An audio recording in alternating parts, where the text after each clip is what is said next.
শুরু করার জন্য আমরা টাইমলাইনে একটি ভিডিও ক্লিপ নিয়েছি, যেটা আমরা ব্ল্যাক অ্যান্ড হোয়াইট থেকে কালারে ফেড করব। প্রথমে টাইমলাইনে ক্লিপটিকে সিলেক্ট করতে হবে এবং দাভিঞ্চি রিজলভের নিচে কালার ট্যাবে ক্লিক করে কালার পেজে যেতে হবে। তারপর এখানে ক্লিক করে কালার হুইলস আনতে হবে আর ডান দিকের এই কি ফ্রেম বাটনে ক্লিক করে রাখতে হবে যাতে এখানে কি ফ্রেম দেখা যায়। এখন যে অবস্থানে আপনি ক্লিপটি ব্ল্যাক অ্যান্ড হোয়াইট থেকে কালারে ফেড করতে চান, টাইম মার্কারকে সেখানে রাখুন। কি ফ্রেম দেখার জন্য কারেক্টর 1-এর পাশে ডায়মন্ডটি ক্লিক করুন।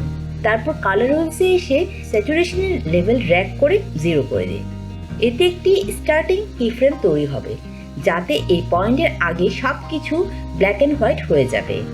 এখন টাইম মার্কারকে সেই জায়গায় রাখুন যেখানে ক্লিপটি কালার হয়ে যাবে। তারপর কালার হুইলসে এসে স্যাচুরেশনের লেভেল ড্র্যাগ করে 50 করে দিন যাতে আরেকটি কি ফ্রেম তৈরি হয়। এখন ক্লিপটি প্লে করুন।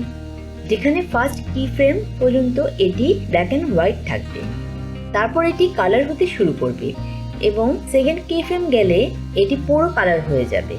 আপনি এই এফেক্টকে স্লো ডাউন করতে চাইলে সেকেন্ড কি ফ্রেমকে ফার্স্ট কি ফ্রেম থেকে আরও দূরে সরিয়ে দিন।